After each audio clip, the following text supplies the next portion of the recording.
سلامونه او احترامات ملګرو. صدام حسین شباب ما یو ځل بیا د یو نوي پروګرام سره ستاسو مخې ته یم. زه نن په مردان سیمه کې یم. د اکبر صاحب سره مې لږ ملاقات شوی دی، څه کارونه مې ورسره هم وو، خو د روایتو تر مخه کله هم چې ما او اکبر صاحب ملاقات کوو نو ستاسو مخې ته یو کلام راوړو، یو ښکلی کلامونه. یو ځل بیا مخکې هم موږ یو کلام ریکارډ کړی، نو زه غواړم چې بیت یو کلام ریکارډ کړو او ډېرو ملګرو فرمایش کوو چې یاره اکبر صاحب تعارف نه دی کړی او تعارف یې نه دی کړی. نو اکبر صاحب اول به ورته تاسو لږ مختصر شان خپل تعارف وکړئ او بیا به درنه کلام اورو.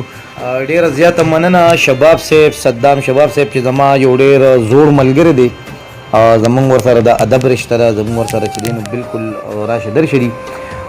ګرانو مینوالو، که تاسو ما په سوشل میډیا وینئ، زما نوم دی اکبر محمد اکبر، خو په ادبي دنیا کې د اکبر هوتي په نوم پیژنګلو لرم ځکه چې د هوتي مردان اوسیدونکی یم.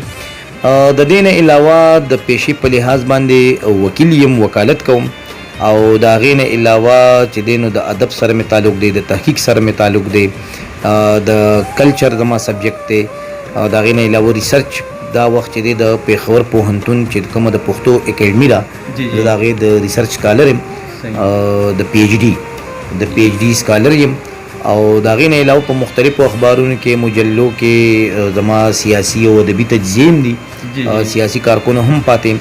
نو زه به نور څه تاسو اکبر صاحب کتاب مشایعه کړی هو نه دی اوسه پورې؟ بالکل صدام صاحب، زما فی الحال خو هسې ناچاپه را سره ډېر مواد دي، افسانې دي را سره، خاکي دي را سره، شاعري را سره ډېره پرته ده.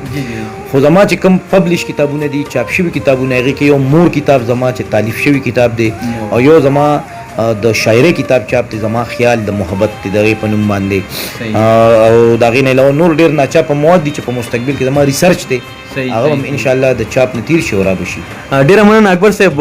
یو کلام به اورو، خو چې داسې کلام وي، اکثر زما کوشش دی چې داسې یو کلامونه، اکثر خو په سوشل میډیا ډېرې داسې خبرې روانې، څوک لکه زمونږ د پښتو ادب بعضې کله کله انسان خپم شي، داسې یو کلام چې په هغې کې څه د زده کړې خبرې، یو میسج پکې کنوی کېږي، نو داسې یو کلام راته ووایي نو ډېر به ښه. زه به دا ووایم، د دې خبرې زه اعتراف کوم چې زه د پښتونخوا وطن چې اوس کوم تکړه تکړه زلمي شاعران روتې دي، زما شاعرۍ کې هغه عمر قوت د هغې په شانتې نشته، ځکه چې زما د ژوند ډېر زیات نور ډېر اړخونه دي او زه په هغې کې ډېر مصروف یم. شاعرۍ له ما هغه عمره توجه نه ده ورکړې، خو بیا هم چې کله ناکله وکړم شاعري نو هغه زه تاسو سره شریکه کړم.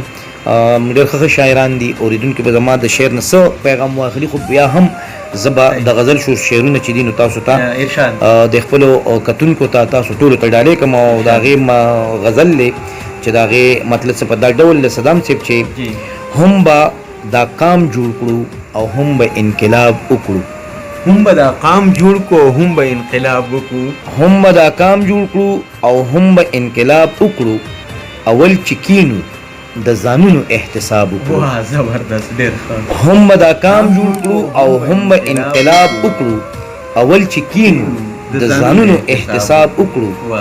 ملا صاحبه حق میں اومنا د قام و وطن، ملا صاحب حق میں اومنا د قام و وطن، ملا صاحب حق میں اومنا د قام او وطن، بیا به خبرې د ګناه او د ثواب وکړو.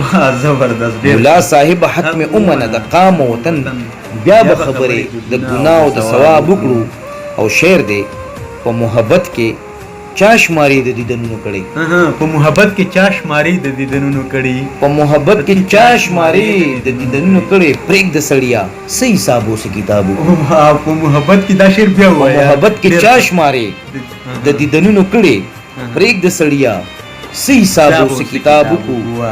او شعر دی که خپل ظلمي مو د تیارو نه راویستل غواړئ، که خپل ظلمي مو د تیارو نه راویستل غواړئ، که خپل ظلمي مو د تیارو نه راویستل غواړئ، راځئ چې کینو څه خبرې د نصاب وکړو. واه، که خپل ظلمي مو د تیارو نه راویستل غواړئ، راځئ چې کینو څه خبرې د نصاب وکړو. خپل ظلمي مو د تیارو نه راویستل غواړئ، راځئ چې کینو څه خبرې د نصاب وکړو. اول د خپل خلک په خپلو مسلو پوهه کې، اول د خپل خلک په خپلو مسلو پوهه کې، اول د خپل خلک په خپلو مسلو مسله ده که نه، اول د خپل خلک په خپلو مسلو پوهه کړئ، بیا به کیسې د هندوستان او د پنجاب وکړو. وا اول د خپل خلک په خپلو مسلو پوهه کوي، اول دا خپل خلک په خپلو مسلو پوهه کړي، بیا به خبر بیا به کیسې د هندوستان او د پنجاب وکړو. هندوستان او د پنجاب او وکړو. اکبر وی بازغي دغه تقاضا د فطرت، اکبر وی بازغي دغه تقاضا د فطرت، اکبر وی بازغي دغه تقاضا د فطرت، خو کلار نکینو لکر به د ګلاب وکړو. واه زبردست. اکبر وی بازغي اکبر وی بازغي دغه تقاضا د فطرت، خو کلار نکینو لکر به د ګلاب وکړو. هم به دا کام جوړ کړو او هم به انقلاب وکړو، اول چې کینو د ځانونو احتساب وکړو. ډیره زیاته مننه صدام صاحب ستاسو. زبردست اکبر صاحب ډیره مننه چې تاسو ډیر په یو مصروف وخت کې مال لګ لګ کله ټیم راکړئ چې زه رامنډه وکم تاسو خو ته تاسو ډیره شکریا ادا کوم په دې لنډ تنګ وخت کې چې تاسو مصروف هم یو په دې تلو کې به تاسو خپل یو ټپایزه ډالۍ کما او ټپایزه دا وایي چې اخیر پس دې دومره شور کو، اخیر پس دې دومره شور کو، ځان دې د خلکو د پیغور کو، مال دې هم ژوند لکه اور کو، وای سر کم یو ماښام سرتور کو، بیا به د مور په زیارتونو ګرځوینه. ډیره مننه اکبر صاحب. هم کله کله زه داسې منډه کوم چې کله راته څوک میلاویږي چې کلام تی ریکارډ شم د افسر افغان سره، راشد خان راشد سره. ستاسو ډیره شکریا ادا کوم او انشاءالله ملګري ډیر فرمایشونه کوي او چې کله ما ته پروګرام کله ما ریکارډ کو بیا ما اپلوډ کو شایع مې کو، ډیر ملګري داسې و چې زه په اول ځل یم په کلاس کې، بیا خو زه کسانو خو تاسو پیژنئ، خو کله به ما ستاسو غزل ویو چې هغه ستاسو چې کوم غزل ډیر چې مشهور دی پتا مین شوم په ځان باندې مې ور پورې کنو غزل اورېدل خو پته وته دا نه لګېده چې غزل د چا دی. نو هم ستاسو ډیره مننه کوم، یو ځل بیا به موږ ستاسو سره ناسته کوو. ډیره مننه. ډیر مهرباني صدام.